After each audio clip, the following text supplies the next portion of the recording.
So here is the setup as it was fitted.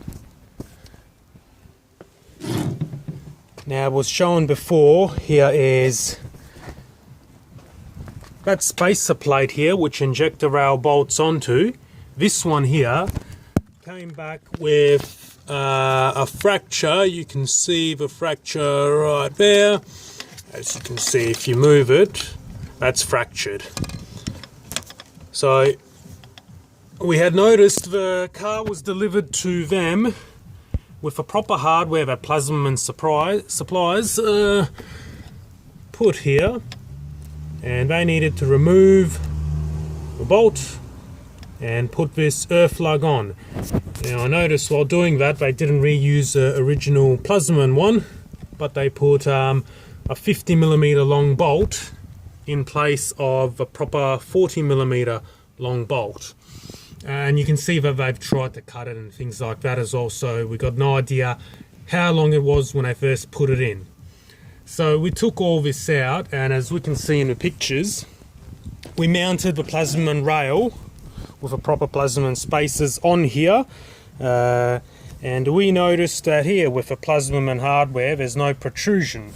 Now what happens is these mounts, they're almost blind holes. So you got a casting here with a coolant rail.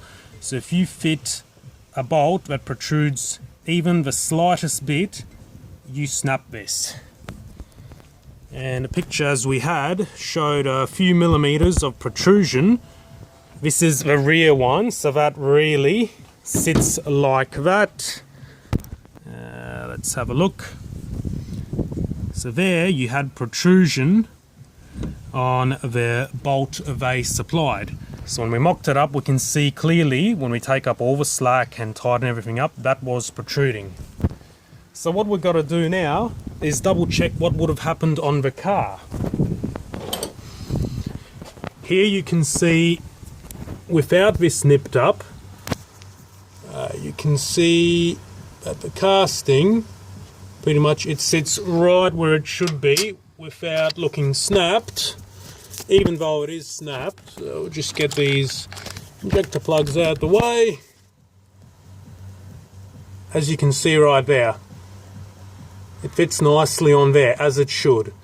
And pretty much, as you can see, that's a blind hole. And the casting inside there, it gets thinner where the center of a bolt hole is. So a little bit of protrusion, all it is to make that act as a puller pretty much.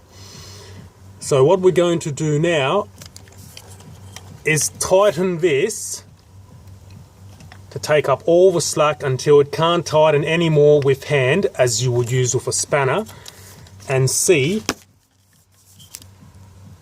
if there's any give in that or if it begins to lift. If that begins to lift and then can't be pushed anymore and you see the crack show, that would mean that the end of that bolt, the larger bolt they used, is fouling on the coolant cast pipe. So I'll put the phone down now while I do that, and then we'll double check.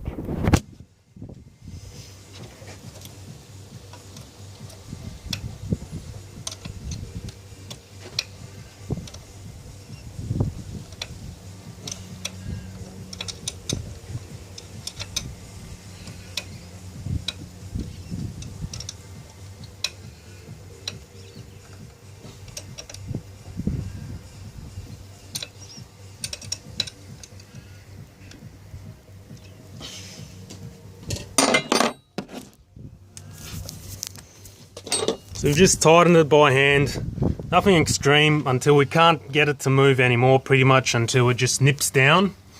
We're just got to put that there. As we can see,